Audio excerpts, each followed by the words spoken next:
Damaikan hati, sejukkan jiwa. 107,7 FM Radio Suara Nabawi Pasuruan.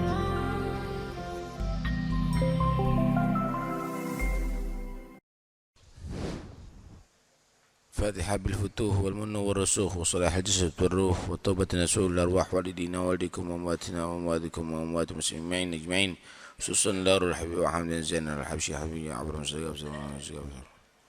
ومن عمر هذا المكان سابقا وحضر هذا المجلس أنا ولا تغى سابقا ولا حقا ولا تغشاهم برحمة مغفرة من بركاتهم وأسرار منورهم إلى عضلة النبي محمد صلى الله عليه وسلم. الفاتحة.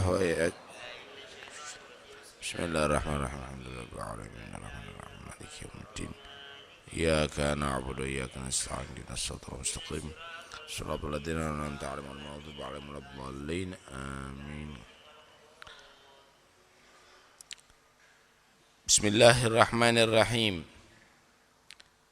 الحمد لله رب العالمين وبه نستعين على أمور الدنيا والدين والصلاة والسلام على أشرف الأنبياء والمرسلين سيدنا مولانا محمد وعلى آله وصحبه أجمعين.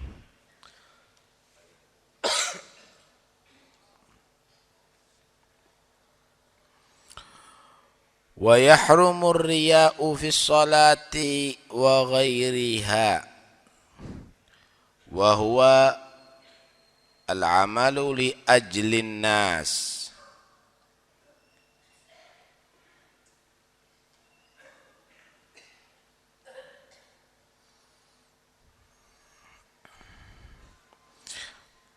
Dan haram berbuat riya fi sholati di dalam salat wa ghairiha dan selain salat seperti puasa, sedekah, haji. Apa itu riya? Wa huwa al-amalu li ajlin nas, yaitu berbuat, beramal, salatkah, puasakah, sedekahkah, li ajlin nas, karena perhatian kepada manusia, bertujuan kepada manusia. Ini membuat amalnya ditolak oleh Allah.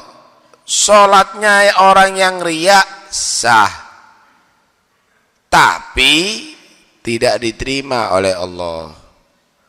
Sedekahnya orang yang riya juga sah, tapi nggak diterima oleh Allah, nggak dapat pahala, ditolak oleh Allah Subhanahu wa Ta'ala.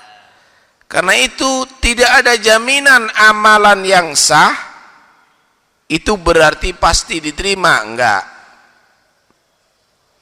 Tidak ada jaminan sedekahkah, puasakah, baca Qur'ankah yang bagus itu pasti diterima. Syarat amal itu diterima oleh Allah harus satu, ikhlas.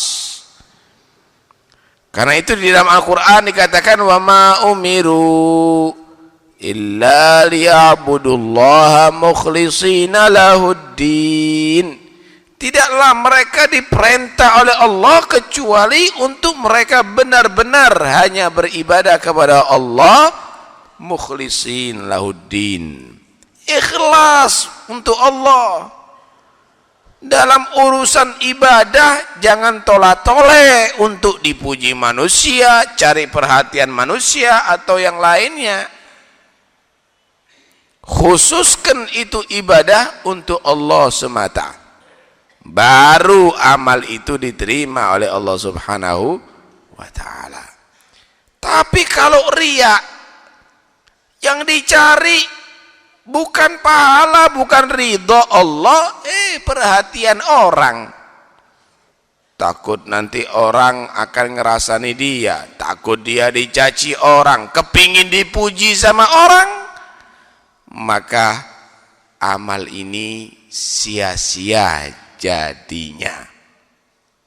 Karena Allah mensifati orang munafik itu setiap amalnya adalah riya, perhatian kepada orang. Wa idza qamu ila sholati qamu kusala yura'una an-nasa wa la yadhkuruna Allah illa qalila. Orang-orang munafik itu kalau mau sholat beratnya setengah mati. Mau dia sholat, tapi melaksanakannya bukan dengan senang hati. Tapi dia melaksanakan sholatnya dengan berat hati. Sholat terpaksa. Itu pun kalaupun udah sholatnya dengan berat hati, yura'unan nas. Yang dicari perhatiannya orang, pujiannya orang. Wala yadhkurunallaha illa qalila, dan mereka tidak mau berzikir kepada Allah kecuali dalam jumlah yang sedikit. Itu sifatnya orang munafik. Karena itu yang ikhlas dalam ibadah supaya diterima oleh Allah Subhanahu wa ta'ala.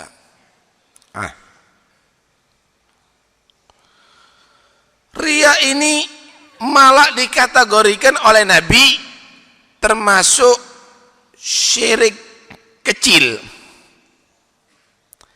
Pada hakikatnya yang disembah, yang diibadahi oleh orang yang riya itu bukan Allah. Kenapa? Hatinya mancarnya bukan kepada Allah, mancarnya kepada orang. Ini syirik yang gak terang-terangan, syirik yang sembunyi. Kata Nabi SAW,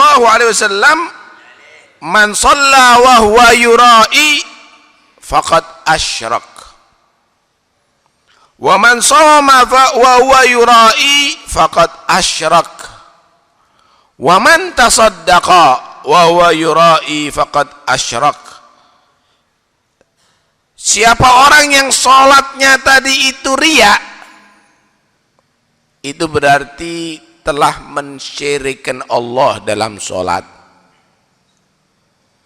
Siapa orang yang puasanya tadi itu riya, itu juga sama, berarti telah mensyirikkan Allah dalam puasa. Siapa orang yang di dalam sedekahnya riya, itu juga begitu, sama, berarti telah mensyirikkan Allah pada sedekahnya. Dalam hadis yang lain Rasulullah sallallahu alaihi wasallam bersabda, "Ayyuhan nas, ittaqu hadha syirka fa innahu akhfa min dabibin namli." Qila kaifa nattaqihi wa ya akhfa min dabibin namli? Qala qulu Allahumma inna na'udzubika an nusyrika bika syai'an na'lamuhu wa nastaghfiruka lima la na'lamuh.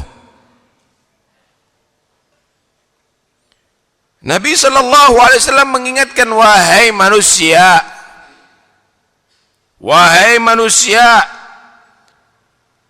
hindari mensyirikkan Allah Subhanahu wa taala. Hati-hati, karena syirik itu adalah lebih samar daripada jalannya semut yang kecil. Nggak kerasa, kadang-kadang orang dijalani semut yang kecil nggak terasa, nggak ada suara, nggak ada getaran.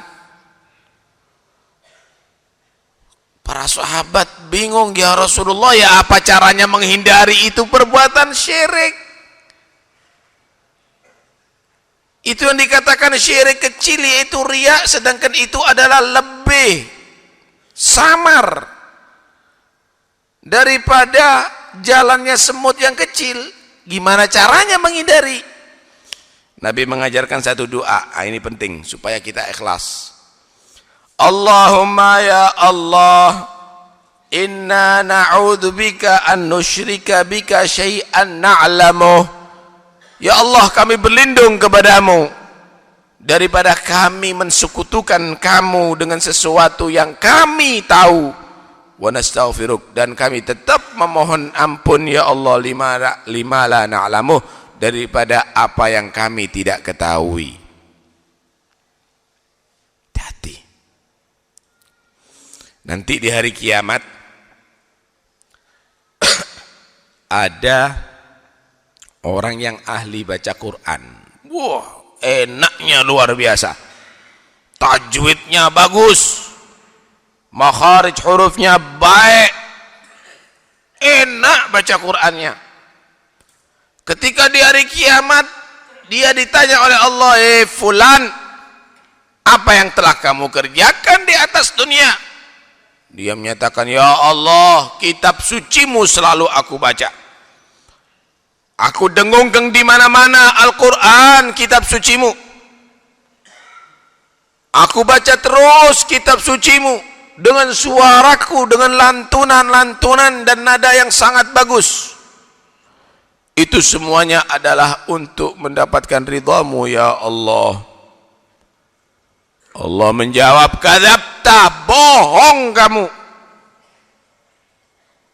Malaikat tahu bahwa Allah menyatakan bohong, malaikat pun menyatakan kamu juga bohong, mudah-mudahan dapat laknat Allah. Kamu, kata Allah, baca Qur'annya bukan karena untuk aku mendapatkan pahalaku. Kamu kan perhatian kepada orang, kepingin dipuji ahli Al-Quran, kamu kepingin dipuji bacaan kamu enak, makharijnya bagus. Akhirnya orang yang ahli baca Quran itu dilempar ke neraka Allah karena nggak ikhlas. Ada lagi orang yang ahli sedekah, sumbang sana sumbang sini, bangun masjid sana bangun masjid sini, nyantuni sana nyantuni sini, sedekah sana sedekah sini. Ketika di hari kiamat akan ditanya, fulan, rezeki kamu aku lancarkan, pekerjaan kamu bagus, uang kamu banyak, kamu gunakan untuk apa? Ya Allah, berapa masjid yang aku sudah bangun, berapa perutnya orang yang lapar yang sudah aku penuhi, berapa banyak anak yatim yang sudah aku santuni.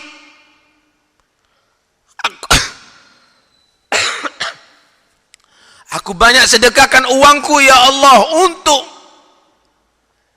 mendapatkan ridhamu dan pahala darimu. Kata Allah, jawab Allah, kadzabta, bohong kamu. Kamu kan banyak sedekah, kepingin dikenal kamu itu murah tangan, orang yang dermawan, orang hatinya yang rahmat kepada saudaranya. Kamu bukan bersedekah untuk aku, kamu kepingin perhatian orang. Akhirnya orang yang banyak sedekah bukan masuk surga, digeret masuk neraka. Ada lagi yang mati di medan pertempuran, orang yang dinyatakan mati syahid, dikenal syahid. Ketika di hadapan Allah ditanya, fulan, kau gunakan untuk apa? Kau gunakan untuk apa? Aku kasih kamu kesehatan, umur yang cukup, badan yang kuat. Orang itu menjawab, ya Allah, semua untukmu. Siang dan malam aku berjihad membela agamamu. Pedangku selalu terhunus, bahkan nyawaku pun melayang untuk mengharapkan ridhamu. Maka dijawab, kadzabta, bohong kamu. Perang kamu, pedang kamu keluarkan, senjata kamu keluarkan bukan untuk mendapatkan pahala atau membela agama. Kamu kan kepingin dikenal bahwa kamu pemberani, nggak takut mati, kepingin dikenal sebagai pejuang, mujahid, malaikat pun melaknat itu orang, dan akhirnya ternyata orang itu masuk neraka karena sebab tidak ikhlasnya, saudara. Gonok kaine amal itu kalau nggak didasari ikhlas, karena itu yang ikhlas. Wah, kalau gitu Habib, saya nggak akan sedekah kalau nggak ikhlas dulu. Saya nggak sholat kalau nggak ikhlas dulu. Tambah keliru. Nggak ada orang ikhlas ninggalkan amal, itu nggak ada. Kalau beramal yang ikhlas begitu. Sama dengan Habib, karena takut haram saya nggak makan sudah. Nggak ada, makanlah kamu, tapi jangan makan yang haram. Cari rezeki yang halal. Begitu juga beramallah kamu, bersedekahlah kamu, sholatlah kamu, puasalah kamu, bacalah Quran kamu, zikirlah kamu, tapi yang ikhlas. Begitu. Jadi ada tugas sebelum melaksanakan amal, ada persiapan untuk amal. Apa persiapan untuk amal? Baguskan niat dengan pakaian yang halal, dengan makanan yang halal. Kemudian di dalam pelaksanaan amal yang khusyuk, yang hadir hatinya kita. Jangan hanya beribadah dengan anggota badan aja, hatinya nggak ikut ibadah. Kalau baca Quran yang benar hurufnya, memahami artinya. Setelah amal jaga juga, jangan sampai ada bangga diri, ujub, merasa oh dirinya hebat karena sudah beramal. Jangan sampai kepingin dipuji orang, terus selalu dijaga. Begitu seharusnya. Orang dulu itu resepnya apa sih? Bisa berhasil orang dulu itu resepnya apa? Wali Songo itu loh, jumlahnya cuma 9. Seluruh Jawa Islam. Kerajaan-kerajaan Islam. Dengan 9 orang, padahal nggak ada kendaraan dulu. Kalaupun naik kendaraan, hewan, kuda yang dinaiki. Bisa dibayangkan kalau keliling dakwah, bagaimana mereka tadi itu harus mendaki ke gunung, masuk ke hutan-hutan, melewati jurang. Kita bisa bayangkan. Tapi dengan 9 orang ini Islam bisa Jawa. Jawa bisa Islam. Islam bisa Jawa. Keliru. Kenapa demikian? Ikhlas. Ikhlas. Sekarang wah hebat. Habib Taufik sekarang pengajian ada di sini, yang ada di Lawang bisa dengar. Yang ada di Probolinggo bisa dengar. Kenapa? Ada radio. Nggak perlu Habib Taufik pergi ke Lawang. Hebat ya. Ada televisi. Kita di dalam kamar. Semua orang bisa ngelihat. Bisa ngikuti. Ada majalah. Wah, di luar pulau bisa baca. Nyetaknya 3 hari udah jadi 10.000 majalah. Kalau orang dulu nyatet satu-satu kitab itu.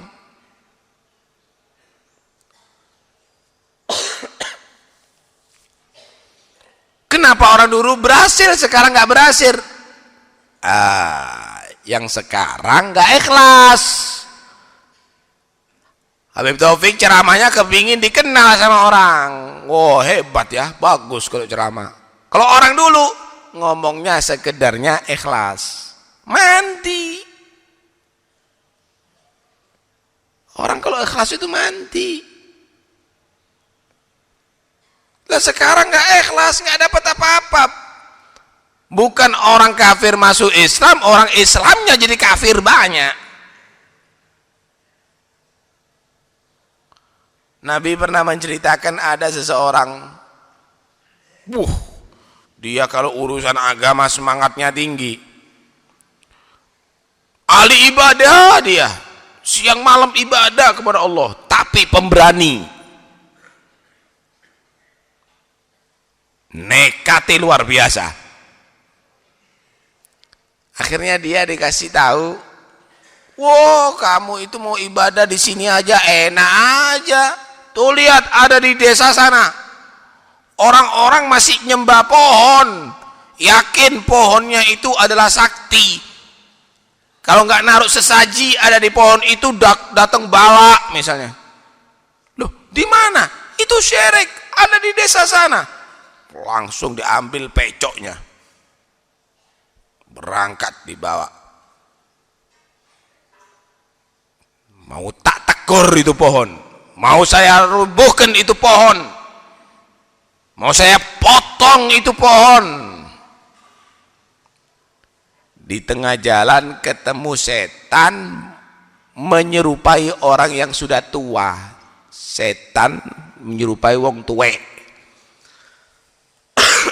Guru begitu tanya, Mas mau kemana? Dek mau kemana? Mau ke desa ini. Untuk apa? Itu ada pohon di situ dikasih sesaji, itu ada pohon yang disembah. Mau saya tegur sekali udah, biar nggak ada yang menyembah kecuali kepada Allah. Kamu urusannya apa sih? Bukan kepala desa, bukan camat, tegar-tegur. Bukan tugasmu itu. Ini tugasnya orang Islam. Ini tugasnya orang yang beriman. Tuhannya disyirikkan dengan pohon, diem. Kata si setan, udahlah inti pulang, asal inti kan bukan nabi. Nggak ada perintah Allah untuk ke sana. Saya bukan nabi, tapi saya juga diperintahkan untuk membela agama. Pegel setannya, udah nggak bisa, jangan macam-macam kamu, saya hajar kamu, kata setan. Mau ajar apa? Dibanting itu orang tua, diinjek kepalanya. Jangan menghalangi saya ya, sakit semuanya nanti kamu. Kata si setan, sebentar, saya mau tanya sama kamu, apa sih perlunya kamu? Kamu kan punya keluarga, sekarang kamu keluar ini, akhirnya kamu ninggalkan istiqomah sholat kamu. Dianggap istiqomah itu nggak keluar rumah. Kamu akhirnya ninggalkan wirid-wiridnya kamu. Balik aja, teruskan itu lebih bagus. Oh, nggak bisa, ini lebih afdol. Wiridnya aku baca, bacaannya aku baca itu untuk pribadiku, tapi ini untuk seluruh umat manusia. Ribut lagi, dibanting lagi itu setan tuwek itu. Akhirnya setan mulai merayu begini, ya apa kalau kita ini adakan perjanjian? Maksud kamu, saya ini orangnya bisa ngirim uang loh. Maksudnya begini, kamu kan punya murid, punya pondok, punya keluarga, sedangkan kamu miskin, gak punya apa-apa, berarti butuh duit kan? Begini aja dah, saya sumbang kamu setiap harinya 2 dinar, sekarang mungkin 200.000. Kamu untuk kebutuhan kamu, keluarga kamu bisa bantu itu murid-muridnya kamu belajar. Biasanya orang kalau disebutkan duit berubah. Ulama yang asalnya istiqomah kelihatan duit miring udah. Kalau udah masalah duit, bantuan, nggak mikir halal atau haram, nggak mikir. Alhamdulillah ya, udah dibantu sama Jarum pabrik rokok. Bentar lagi alhamdulillah dibantu sama Bir Bintang nanti. Kadang-kadang ngadakan maulid, bantuan rokok, gudang garam, Jarum, Bantul. Ini maulidnya Nabi atau maulidnya produksi rokok ini, pabrik rokok. Biasanya sih orang kalau untuk uang, untuk bantuan nggak mikir dari bener apa nggak mikir. Padahal itu penting. Ini orang juga begitu. Ya apa kalau saya bantu kamu setiap hari, kamu bangun tidur uang udah ada di muka kamu, 2 dinar. Enak, kamu bisa biayai murid-murid kamu bisa biayai keluarga kamu, nggak pakai payah, teruskan sudah ngajinya, kamu teruskan, nggak usah kamu ikut-ikut ini. Mikir dia, bener kamu ngomong, iya bener, awas lu ya, kalau kamu luput saya nggak akan dengarkan lagi omongan kamu. Mikir dia, iya ya, ada apa sih aku payah-payah sampai nggak pecok di tengah jalan. Lebih baik di rumah aja dah. Nanti uang itu kan bisa untuk biayai muridku, keluargaku, tetap saya pengajian. Udah, tak tunggu. Pokok luput, awas kamu. Bukan pohonnya tok tak tegur, kon tak tegur pisan. Pulang. Bener, bangun tidur ada duit 2 dinar. Wah, hebat. Seneng dia mulai nabung. Wah, orang sekarang kalau begitu kan hebat, langsung mikir, bentar lagi beli mobil, bangun rumah, beli sawah, macem-macem. Besok bangun tidur juga ada 2 dinar. Sampai 3 hari ada, hari keempat kosong. Mendelik dia. Bohong itu orang, kurang ajar itu orang. Nggak konsekuen itu orang, nggak sesuai janjinya itu orang.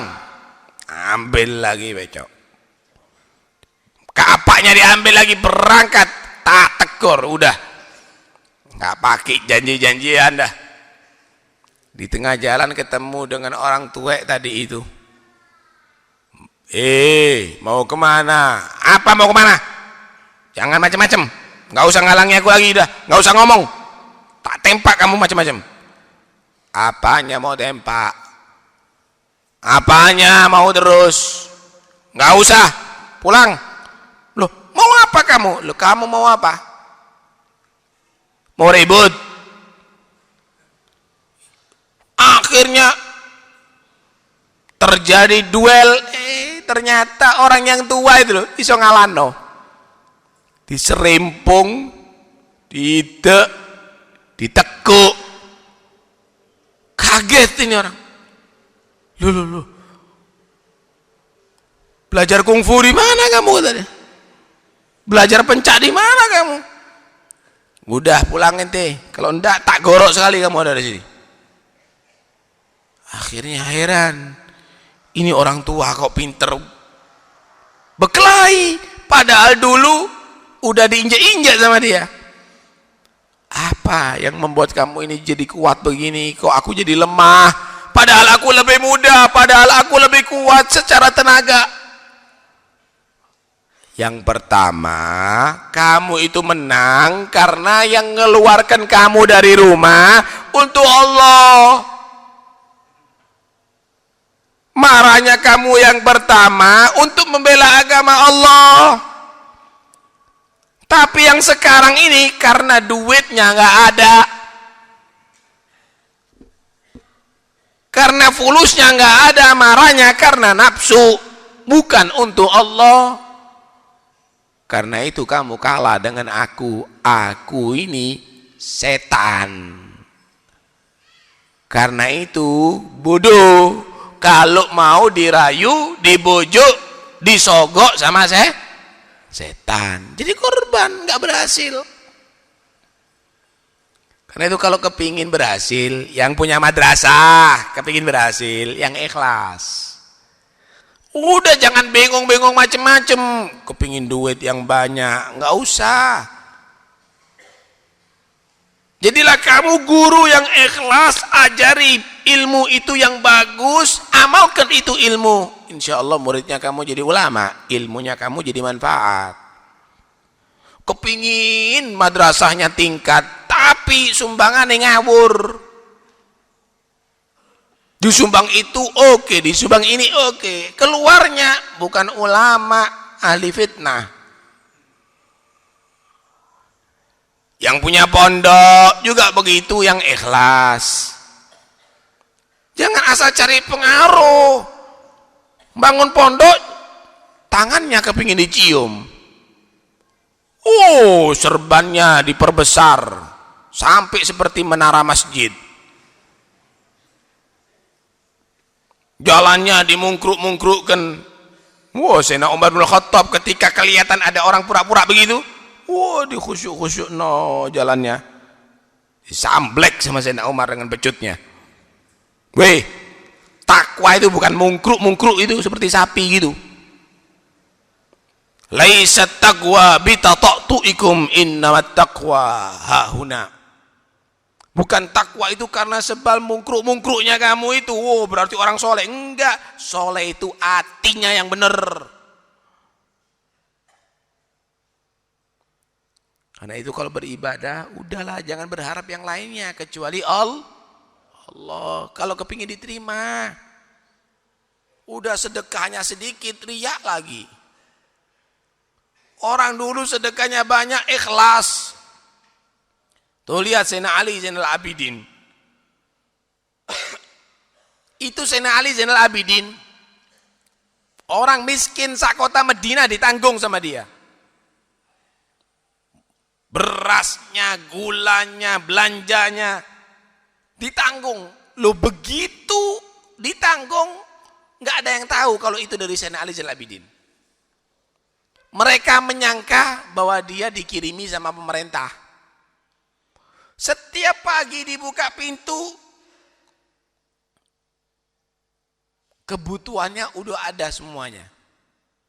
Yo beras, yo gula, yo duit, yo semuanya. Itu setiap hari keliling kalau malam, nggak ada yang tahu. Menurut hatinya orang fakir, Masya Allah pemerintah ini ya. Kita ini semuanya dipenuhi sama pemerintah. Hebat wali kota kita, hebat bupati kita, begitu. Lah pemerintahnya juga begitu. Alhamdulillah ekonomi maju. Kita sudah bisa mengentas kemiskinan. Buktinya nggak ada yang miskin saat kota Madinah, nggak ada yang minta-minta, nggak ada yang minta sumbangan. Hebat, semuanya maju, cukup semuanya. Kebutuhan mereka sudah teratasi, berarti nggak ada miskin. Program kita mengentas kemiskinan berhasil. Dipikir berhasil sama pemerintah waktu itu. Orang miskin dipikir ini adalah dari perhatian pemerintah. Itu berlalu berbulan-bulan sampai bertahun-tahun. Nggak tahu kalau Sayyidina Ali Zainal Abidin. Ya nggak cerita Sayyidina Ali. Tetap istiqomahnya. Kalau malam keibadahnya setiap hari itu 1000 rakaat. Waktu meninggal Sayyidina Ali Zainal Abidin, orang fakir-fakir itu, orang miskin-miskin biasanya buka pintu kelihatan kebutuhannya. Loh kok gak ono? Oh lali mungkin. Besok dilihat lagi, nggak ada, terus nggak ada. Akhirnya karena udah kepepet, muncul orang yang minta-minta. Kaget pemerintah, loh kok banyak orang miskin sekarang? Orang miskin juga kaget, loh kok pemerintah nggak bantu sekarang? Diteliti-teliti, siapa ya? Kata pemerintah, loh siapa yang bisa menanggung sekian lama, sekian dan banyak orang miskin itu? Kata orang miskin, sopo sing ngekei, berarti bukan pemerintah ini. Diteliti-teliti, Sayyidina Ali Zainal Abidin, cucunya Nabi, anaknya Sayyidina Husain. Ditanya-tanya, ternyata yang buka itu orang yang mandikan Sayyidina Ali Zainal Abidin. Iya dia, nggak salah. Saya lihat di pundaknya itu biru, bekas pikulan. Malam itu pikul sendiri. Ikhlas, nggak pamer. Kalau sekarang belum sedekah udah sepanduk dipajang, pembagian santunan fuqara wal masakin, padahal beras 5 kilo setahun sekali. Masukkan TV kadang-kadang, ini nggak ada yang tahu semuanya. Inilah ikhlas, saudara. Karena itu yang ikhlas dalam beribadah kepada Allah Subhanahu wa taala. Mudah-mudahan Allah menyelamatkan kita daripada riya. Amin Allahumma amin.